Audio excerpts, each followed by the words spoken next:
오늘 이 본문에 보면 수건이라는 말이 자주 나오는데요. 우리가 생각하는 세수하고 난 다음에 닦는 수건, 그걸 말하는 것이 아닙니다. 이스라엘 사람들은 이렇게 머리에 뭘 쓰거나 하죠. 모세가 하나님이 거하시는 산에 40일 동안 올라갔습니다. 시내산에서 내려오게 되는데, 하나님과 대화를 하다가 내려오니까 빛이신 하나님과 대화를 하다 보니까 얼굴에서 이렇게 빛이 나는 거예요. 여러분, 생선을 이렇게 뭔가 싸면 생선 냄새가 나고, 향기로운 걸 싸면 향기가 거기서 나는 것처럼 빛이신 하나님과 대화를 하다 보니까 자기 얼굴에서 이렇게 빛이 나게 되었습니다. 본인은 몰랐는데, 이게 산에서 내려왔는데 사람들이 산에 임하시는 하나님을 보려고 하는 게 아니라 모세 얼굴에서 빛이 나는 빛을 희한하게 바라보면서 모세에게 주목하는 거예요. 그래서 모세가 자기가 쓰고 있던 수건을 풀어가지고 얼굴을 이렇게 가리게 됩니다. 왜 그렇게 가렸느냐? 이스라엘 백성들이 주목해야 될 것은 자기 얼굴이 아니라 하나님의 얼굴이었고, 자기 빛을 주목하면 안 되고 하나님의 빛을 주목해야 되기 때문에 하나님의 빛을 바라보라고 자기 얼굴에서 빛나는 빛을 수건을 둘러서 가렸던 것입니다. 사람들하고 얘기할 때는 잠시 벗었지만 말하기를 마치고 난 다음에는 수건으로 얼굴을 가렸습니다. 자, 이 이야기를 고린도후서에서 사도 바울이 이야기를 하면서 우리는 모세가 수건으로 그 얼굴을 쓴 것처럼 아니합니다, 이렇게 하는 거예요. 왜냐하면 모세는 수건으로 가렸던 이유가 몇 가지가 있었습니다. 첫째는 모세는 자기 영광을 가리려고 했던 것입니다. 자기 영광을 가린다는 게 다른 말로 말하면 겸손한 것이죠. 우리는 사람들이 나를 주목하기는 걸 참 좋아합니다. 사람들이 나를 저 사람 대단한데 그렇게 칭찬하는 거 좋아하잖아요. 어떻게 보면 우리는 우리 얼굴에서 빛이 나는 걸 사람들이 바라보고 환호하고 그걸 칭찬하고 그런 걸 즐깁니다. 그러나 모세는 충성된 사람이었고 겸손한 사람이었습니다. 하나님의 빛을 받은 내 얼굴에서 이 빛이 반사돼서 빛나는 것을 바라보고 사람들이 내 얼굴을 주목하는 것, 이것을 모세는 기뻐하지 않았습니다. 하나님만이 영광 받으셔야 될 뿐인데 사람들이 내 얼굴을 바라보면서 내 얼굴을 보면서, 이게 영광이잖아요. 영광이라는 게 빛이 나는 거거든요. 나의 영광을 바라보는 거예요. 그래서 얼굴을 가리려고 했던 것입니다. 사람들한테 인정받고 싶어하는 그런 욕구를 내려놓는 것이죠. 우리는 그런 마음을 내려놓기가 쉽지 않아요. 우리는 사람들한테 인정받고 싶어 합니다. 겸손이라고 하는 것은 사람들이 나에게 영광을 돌릴 때 내 얼굴에서 나에게서 빛나는 뭔가를 보면서 감탄하고 이럴 때 그런 영광을 받을 자격이 없다라는 것을 내가 인정하고, 하나님 앞에 내가 그런 영광 받을 자가 아니라는 것을 인정하고 내 영광을 가리려고 하는 것, 이것이 바로 겸손함입니다. 예수님의 십자가의 은혜를 우리가 바라보면요, 우리가 깨달을 수 있는 게 뭘까요? 주님 십자가를 바라보면 나는 어떤 존재인가? 예수님이 십자가에서 죽으실 수밖에 없는 그런 죄인인 거예요. 이런 죄인이 어떻게 영광을 받을 수 있겠습니까? 그래서 예수님의 십자가를 믿음으로 바라보면 영광을 가리게 됩니다. 내 영광을. 내가 영광 받는 것이 합당하지 않다. 내 영광 나타나는 거 가리게 되죠. 십자가를 믿음으로 바라보는 사람은 자랑할 게 없구나. 왜냐하면 내 인생이 뭐예요? 주님께서 결국은 십자가에서 내 죄를 짊어지시고 돌아가셔야 될 그런 죄인밖에 안 되는 거예요. 아무리 내가 뛰어나도요, 결국 내 인생은 주님을 십자가에 못 박히게 할 수밖에 없는 그런 죄인의 모습밖에 안 되는 것이죠. 그래서 주님의 십자가를 믿음으로 바라보면 자랑할 것이 없는 것입니다. 우리는 은연중에 자랑하고 싶어 하죠.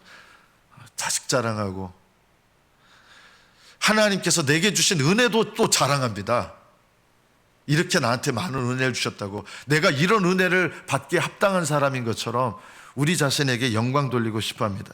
미국의 유명한 전도자였던 무디, 이분은 어려서부터 가난해서 구두수선을 했던 사람입니다. 정식 교육도 못 받은 분입니다.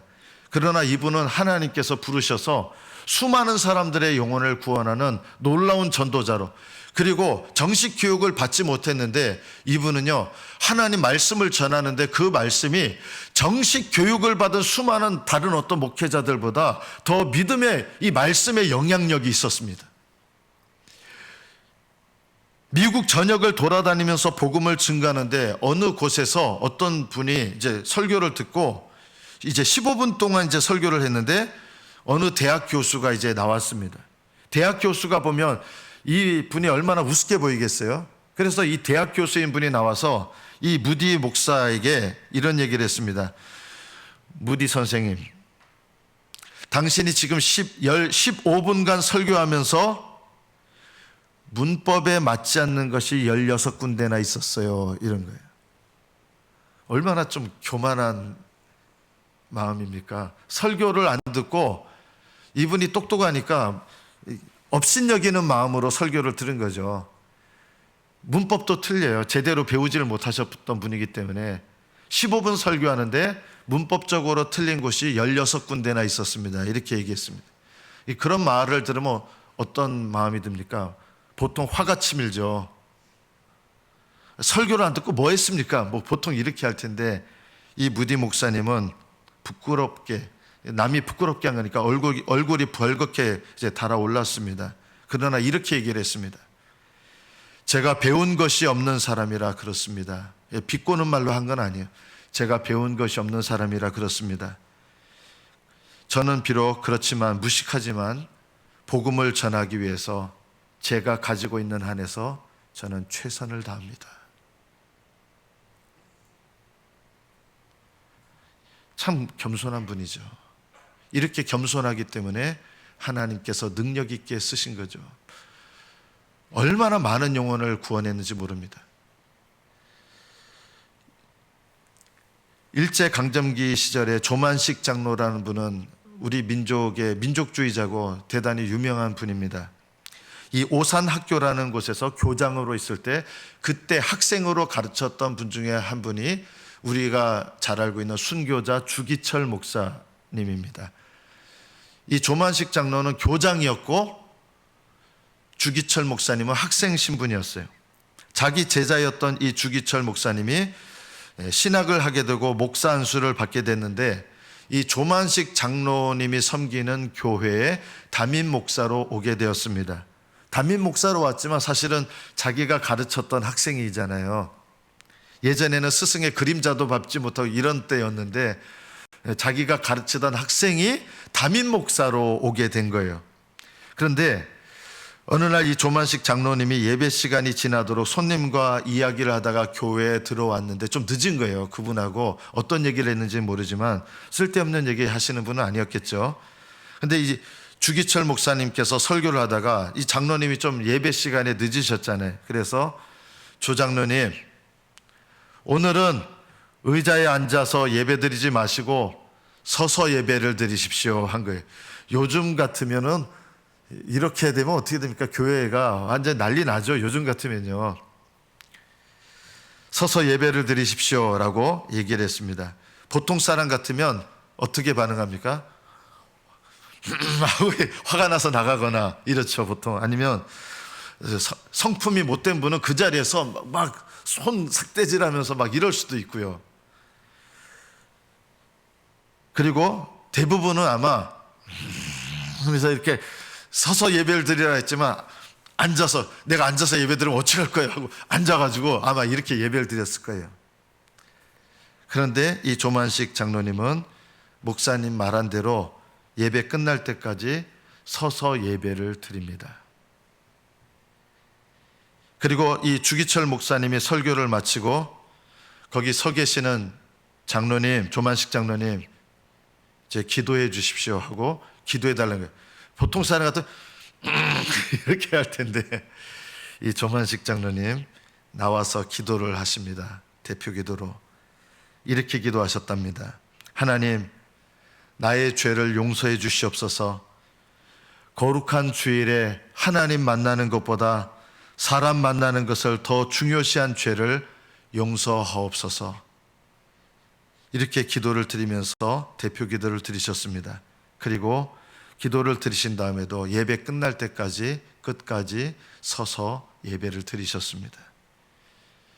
이 모습을 통해서 교우들이 얼마나 신앙에 많은 도전을 받았는지, 하나님을 예배하는 그 예배의 중심, 그리고 하나님 앞에 겸손이라는 것이 무엇인지, 내가 부끄러움을 당했을 때 내가 어떤 반응을 해야 되는지, 그날 이 주기철 목사님과 조만식 장로님의 이 모습을 통해서 어떤 설교보다도 더 평생을 남는 그런 영향을 받았던 것입니다. 이런 것이 바로 겸손이죠. 우리 교단에서 총회장을 한 번 하는 것도 대단한데, 제가 전에 부목사로 있을 때 목사님이 총회장 하셨거든요. 총회장 하는 거 쉽지 않잖아요. 그런데 총회장을 3번 하셨던 분이 있습니다. 전무후무하죠. 이자익 목사님이 바로 총회장을 3번 했던 분입니다. 이분은 원래 부모님이 일찍 돌아가셔서 떠돌이 생활을 했는데 정말 어렵게 살았어요. 그날 먹는 것도 쉽지 않았어요. 자주 굶었고 완전 삐쩍 말랐어요. 이것을 불쌍히 여기고 머슴으로 또 마부로 그 집에 받아준 분이 있는데 조덕삼이라고 하는 양반이었습니다. 이 양반이 자기 아들 선생님을 모셔다가 이제 아들들을 가르치면 이 이자익이라고 하는 머슴이 이렇게 뒤편에서 그 훈장 선생이 가르치는 거를 이렇게 듣곤 한 거예요. 어깨너머로. 그래서 이 인격이 훌륭한 분이죠. 이 조덕삼이라고 하는 양반 어른이 이런 일이 있을 수 없잖아요. 예전 양반 가문에서 이리 와라. 우리 아들들하고 같이 들어라 한 거예요. 정말 이분은 인격이 훌륭한 거예요. 그런데 이 조덕삼이라고 하는 분과 이 머슴인 이자익이라고 하는 분이 미국 선교사님을 만나서 그날 동시에 예수님을 영접하게 됩니다. 양반과 머슴이 같이 예수님을 영접했습니다. 그리고 1902년도에 이 조덕삼이라고 하는 양반은 많은 재물을 내놓으면서 교회를 건축하게 됩니다. 그게 오늘날까지도 있는 금산교회입니다. 교회를 건축하는데 이제 두 사람이 공교롭게도 그 동일한 날짜에 또 집사직분을 받은 거예요. 양반과 주인 양반과 머슴이 같이 집사직분을 받게 됩니다. 그리고 5년이 흘러서 1907년도 일제강점기가 되기 전이죠. 1907년도에 교회에서 이제 장로를 뽑게 됐습니다. 장로 한 명을. 그런데 아마 누구나 다 조덕삼이라고 하는 양반이 또 많은 물질도 헌금했고 했기 때문에 이분이 장로가 되리라고 생각했겠지만 막상 뚜껑을 열어보니까 놀랍게도 누가 장로가 됐느냐? 이자익이라고 하는 머슴이 장로가 된 것입니다. 이거는요, 아직도 조선시대 한일 합방이 일어난 후기는 하지만 이거는 정말 있을 수가 없는 일이었어요. 머슴이 장로가 되고 머슴의 주인인 양반은 그냥 집사였어요. 보통 이 정도 되면 나는 이런 교회 못 있겠다고 떠나버리시는 일들이 일어납니다. 거의 대부분, 거의 100% 떠나버립니다. 어떻게 머슴놈이 장로를 하는 교회에 내가 있을 수 있겠냐, 이렇게 교회를 떠나버리거든요. 거의 대부분. 그런데 이 조덕삼이라고 하는 분은 자기 집에 머슴이고 마부 출신인데도요, 이분을 장로로서, 자기는 집사니까 장로로서 교회에서 섬깁니다.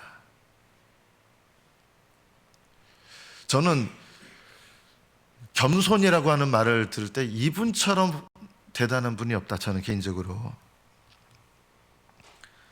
신분차별이 있던 이런 사회에서 이거는 정말 놀라운 신앙이죠.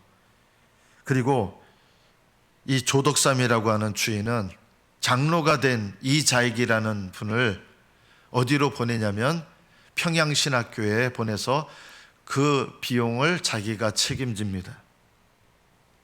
그리고 그분을 금산교회, 자기 교회에 담임 목사로 청빙을 해서 자기 집의 머슴이고 마부였던 그분을 자기가 비용을 대서 담임 목사 되게 하고 담임 목사로 모셔서 돌아가시기까지, 그때는 이분이 장로가 됐던 거예요. 이자익 장로님은 목사가 됐고 이분은 장로가 돼서 이분을 담임 목사로 모셔서 평생을 섬기다가 장로로서 돌아가셨습니다. 저는 이자익 목사님도 얼마나 훌륭하시면 우리 총회에서 3번이나 총회장을 했겠습니까? 저는 그런데 이자익 목사님도 훌륭하시지만, 이분은 정말 훌륭하신 분이지만, 저는 이 조덕삼이라고 하는 장로님은 저는 더더욱 훌륭하시다. 얼마나 이것이 겸손의 모범이 되었습니까? 모세가 수건으로 얼굴을 가린 것은 자기 영광이 나타나지 않도록, 자기가 조금이라도 스스로 빛이 드러나지 않도록 가린 것입니다. 직분을 맡은 분들은요, 수건으로 직분을 가리셔야 됩니다. 교회는 하나님께서 세우신 질서가 있죠. 하나님께서 세우신 질서를 존중해야 됩니다. 그리고 그 질서를 무시하는 것은 하나님을 무시하는 것과도 같습니다. 또 하나님께서 세우신 직분 자리에 직분에 세우셨다 그러면 그 직분자를 함부로 대하거나 여겨서는 안 됩니다. 그것은 하나님 기뻐하시는 뜻이 아닙니다. 나보다 못한 사람이라 할지라도 하나님께서 직분자로 세우셨으면 그것을 존중하고 교회의 질서를 존중해야 됩니다. 자, 그러면 질서로 세워진 나는 어떻게 해야 됩니까? 나는. 그것이 모세에게서 배워야 될 것입니다. 하나님께서 모세에게 하나님과 대화하는 자로 세우셔서 빛이 나게 하셨습니다. 그러나 모세는 그 빛이 나는 자기 모습을 수건으로 가렸던 것입니다. 이것이 나에게 뭘 말합니까? 자, 제가 여러분에게 한번 말씀드리겠어요. 누군가 여러분한테 돈을 맡깁니다. 자, 돈을 맡기면 그 돈은 여러분 겁니까? 맡긴 자 겁니까? 맡긴 사람 거죠. 돈을 맡겼다고 내 거 된 거 아니잖아요. 돈을 맡겼는데 그 돈이 내 거라 그러면 그게 뭡니까? 횡령이에요, 그게요. 돈을 맡겼으면 맡긴 사람의 것이지 맡은 자의 것이 아닙니다. 하나님께서는 여러분에게 앞으로 직분자도 교회 중직도 되실 텐데, 중직이라고 하는 어떤 직분이든지 직분은 맡기신 것이지 주신 것이 아닙니다. 이것을 꼭 기억하십시오. 직분은 하나님이 나에게 맡기신 거지 내 것으로 주신 것이 아닙니다. 이것을 반드시 기억하십시오. 그래서 직분이 내 건 줄 알고 그 직분을 통해서 내 영광을 나타내면 이것이 바로 직분 횡령이 됩니다. 하늘나라 가면 직분을 감당한 것이 아니라 하나님께 심판과 책망을 받게 됩니다. 하나님께서 나에게 직분을 맡기셨다 그러면 그건 내게 아니라 하나님께서 맡기신 거예요. 왜요? 하나님 일하라고 맡긴 거지 내게 아니다. 직분은 내 것이 아닙니다. 그래서 하나님은 하나님 심판 때 가면 직분을 빼앗아 다시 가져갑니다. 저는 하늘나라에 가면 목사 아닙니다. 목사는 이 땅의 교회에서 질서 속에서 맡기신 거예요. 맡기신 거지 저는 목사의 직분이 제 거 아닙니다. 이걸 왜 맡기셨느냐? 하나님 일하라고 맡기신 거지 목사의 직분은 제 게 아니기 때문에 하나님께 반납해야 됩니다. 반납하면서 이 직분을 가지고 얼마나 교회를 섬겼는지, 얼마나 주님께 영광을 나타냈는지 그거를 주님께서 세마실 때가 오는 거예요. 직분은 내 거 아니에요. 물론 우리는 가끔 이렇게 인간적으로 얘기하죠. 축하합니다. 직분 받으면. 축하할 게 아니죠. 아니 돈을 맡았는데 뭘 축하를 합니까? 축하는 언제 해야 돼요? 맡긴 거 반납할 때 주님께서 영원한 영광 주실 때 그때가 진짜 축하할 때예요. 반납해야 돼요. 그래서 직분을 받은 사람들은 수건으로 직분을 가려야 됩니다. 이게 내게 아니고 맡기신 거다라는 것을 늘 기억해야 됩니다. 주님께서 맡겨주신 돈인데 그걸 내 걸로 하면 불의의 재물이 됩니다. 하나님 건데 내 걸로 삼으면 불의의 제물이 되고, 하나님께로부터 온 직분이라 할지라도 그 직분을 내 걸로 삼으면 불의의 직분이 됩니다. 하나님께로부터 온 직분인데도 불의의 직분이 됩니다. 불의의 직분이 되지 않으려면 어떻게 됩니까? 수건으로 내 얼굴을 가려야 됩니다. 직분자들은 꼭 기억하십시오. 직분은 여러분 것이 아닙니다. 하나님께서 맡기신 것입니다. 맡기셨기 때문에 겸손히 충성을 다하셔야 된다. 이것이 바로 직분을 맡은 자, 수건으로 직분을 가리는 것입니다. 저도 목사지만 저도 역시 수건으로 직분을 가려야 되고요. 직분을 나타내지 말라는 게 아니라 내게 아니라는 것입니다. 모세가 수건으로 얼굴을 가린 또 하나의 이유가 있습니다. 모세는요, 율법을 상징하는 사람입니다. 율법은 정죄하는 직분입니다. 모세는 그래서 정죄하는 직분을 가린 것입니다.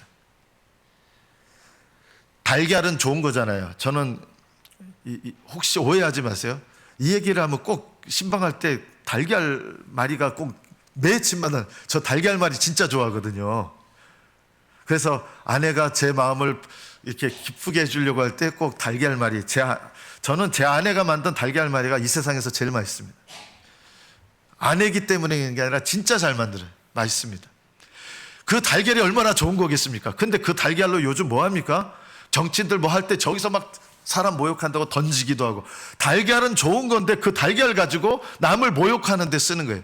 좋은 건데 잘못된 곳에 쓰는 거죠. 야구방망이는 좋은 거잖아요. 요즘 앞에 녹화하는 거 있잖아요. 그런 거 보면 성질 난다고 자기 차로 돌아가가지고 뭘 꺼내오냐면 야구방망이. 저는 그런 거 보기만 해도 무서워요. 야구방망이는 야구에서 서로 레크레이션하는 좋은 건데 그 야구방망이로 사람을 위협하고 사람을 때리고 잘못된 데 쓰는 거죠. 과일을 깎는 과도는 좋은 겁니다. 그런데 그걸 가지고 사람을 위협하고 사람을 찌르는 데 쓴다 그러면 좋은 거를 악한 곳에 쓰는 거죠. 마찬가지로 율법은 좋은 건데 이 율법을 우리는 어디다 쓰냐면 남을 판단하고 정죄하는 데 잘 씁니다. 율법은 원래 내 죄를 깨닫고 회개하라고 주신 법인데 내 죄를 깨닫고 회개는 안 하고 남의 죄를 보고 그걸 가지고 정죄하고 비난하고 이러면 이것은 좋은 율법을 가지고 악한 데 쓰는 거예요. 우리는 남을 정죄하고 비난하고 비방하고 이게 우리의 습성이에요. 그래서 모세는 모세 율법을 상징하는 인물이기 때문에 수건으로 가린 거예요. 왜 가렸을까요? 정죄하는 직분을 가린 거예요. 정죄하는 직분. 이것을 통해서 우리에게 뭘 말씀하시는 거예요? 우리는 율법을 남에게 적용하는 게 아니라 내 죄를 깨닫고 회개하는 데 적용해야 된다. 탕자가 돌아왔습니다. 누가복음 15장에 돌아온 탕자. 아버지는 그 아들을 기쁘게 맞이해 줬습니다. 그런데 형은 그 동생을 계속 비난하고 동생을 받아준 아버지도 비난합니다. 형의 모습이 바로 수건으로 정죄의 직분을 가리지 않은 사람의 모습입니다. 비난해요. 아버지를 비난하고 이런 놈 뭐하러 받아줍니까? 동생 바라보면서 째려보고 그랬겠죠. 지나칠 때마다 째려보고 네가 이 집에 올 자격이 있냐?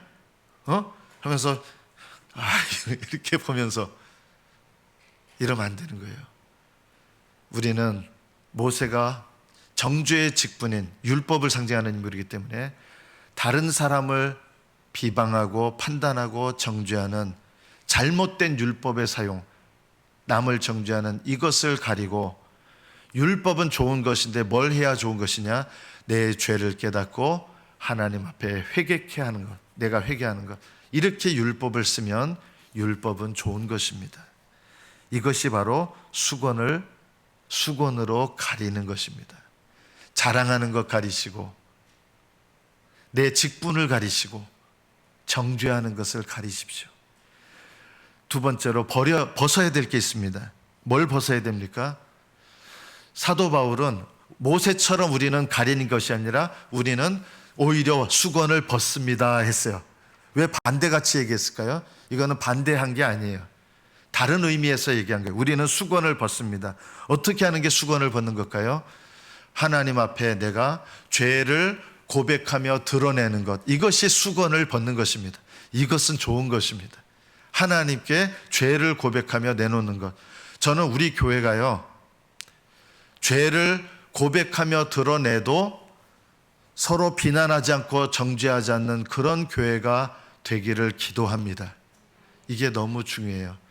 내 죄를 고백했는데 그 죄를 비난하고 그 고백한 죄를 가지고 정죄하지 않는 교회.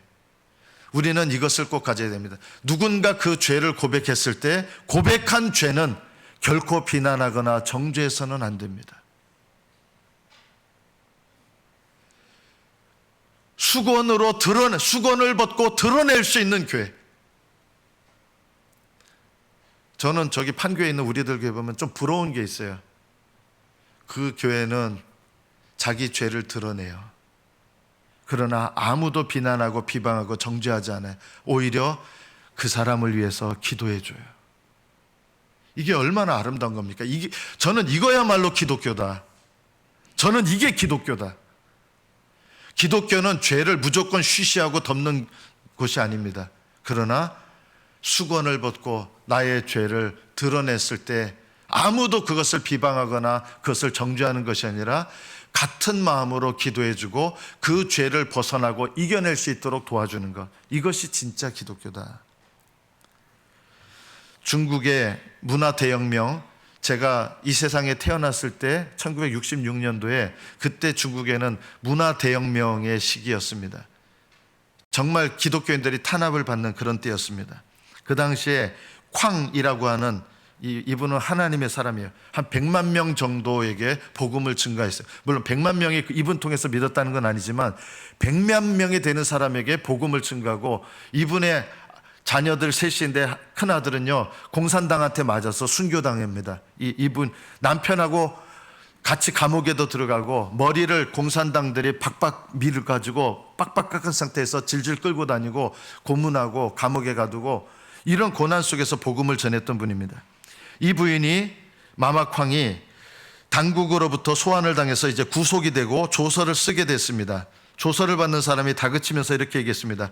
네가 무슨 죄를 지었느냐? 어릴 때부터 지은 죄를 다 자백해라. 자비판이라는 게 있잖아요. 공산당은요. 어릴 때부터 지은 죄를 다 자백해라. 그래서 이 쾅이라고 하는 부인은 이렇게 얘기를 합니다. 저의 죄는 다음과 같습니다. 저는 성경 창세기부터 말라기까지 죄를 모두 지은 사람입니다. 그러니까 그 조사관이 여인에게 다시 물어봅니다. 아니 너하고 그 죄하고 무슨 관계가 있느냐? 그러자 다시 쾅이 얘기했습니다. 저의 죄는 조금 특수한 죄라서 성경에 모두 기록되어 있으니 그 죄목들을 근거로 조서를 받아주셨으면 합니다. 그래서 이 조사관들이 어쩔 수 없이 거기 기록되어 있다니까 성경을 일주일 동안 읽었어요. 그리고 자 끝났냐 이렇게 물었습니다. 그러니까 이분이 좀 거물급이었거든요. 여자분이. 아닙니다. 아직 남았습니다. 저의 죄는 마태복음부터 요한계시록까지도 기록되어 있습니다 라고 대답하면서 계속해서 자기의 죄를 고백합니다. 조서를 쓰던 조사관들이 성경 구절들을 받아 적기도 하고 하다 보니까 받아 적다가 성령의 감동이 임해서 조서를 적던 이 사람들이 예수님을 그 자리에서 믿게 됩니다. 영적인 영향력이 있으니까 이런 일이 일어나는 것이죠. 마태복음 18장에 보면 너의 형제가 죄를 범하거든 가서 너와 그 사람과만 상대하여 권고하라. 이것이 영적인 법칙입니다. 내가 누군가의 죄를 알았으면 사랑하는 마음으로 그 사람에게 찾아가서 이거는 하나님 앞에 죄인 것 같습니다. 이야기를 하고 이것을 회개하기를 바라야 됩니다. 이것이 그 사람과만 상대해야 됩니다. 이것이 영적인 원리입니다. 그런데 그 사람에게 안 하고 다른 사람한테 한다? 이거는 비방입니다. 이거는 판단입니다. 영적인 원리는 첫 번째, 그 사람과만 상대하여 권고하라. 들으면 너희 형제를 얻은 것이다. 안 들을 때도 있잖아요. 만약 듣지 않으면 한두 사람을 데리고 가서 두세 증인의 입으로 말마다 확증하게 하라. 두세 증인은 누굽니까? 함께 비방할 사람을 두세 사람 만나는 게 아니라 나보다 더 영적인 영향력 위에 있는 사람을 이야기해서 함께 권면하는 것입니다. 두세 사람이. 이것이 영적인 순서입니다. 그래서 이 한두 사람을 더 데리고 가라고 했는데 나보다 더 영적인 권위가 높은 사람에게 이야기해서 그 사람이 내가 권고하는 말을 듣지 않을 때 그것을 권면해서 안 들을 때 한두 사람 더 데리고 가서 나보다 영적인 위치에, 이게 교회 질서를 따라서 해야 되는 거예요. 교회 질서가 이래서 필요한 거예요. 더 높은 영적인 권위를 갖고 있는 사람에게 이야기를 하고 그 질서 속에서 그 사람을 권면해야 됩니다. 그래도 듣지 않으면 교회에 말해야 됩니다. 교회에 말한다는 건 우리로 말하면 무슨 공동회의, 재직회 이것을 얘기하고 교회 전체의 권위로서 그 사람을 권면하는 것입니다. 이것이 바로 올바른 것입니다. 이렇게 하면서 두세 사람이 이 사람의 영혼 회복을 위하여 합심하여 기도하는 것. 두세 사람이 땅에서 합심하여 기도하면 하늘에 계신 내 아버지께서 그들을 위하여 이루게 하시리라. 땅에서 뭘 합심합니까? 비방하는 사람들은 합심할 수가 없습니다.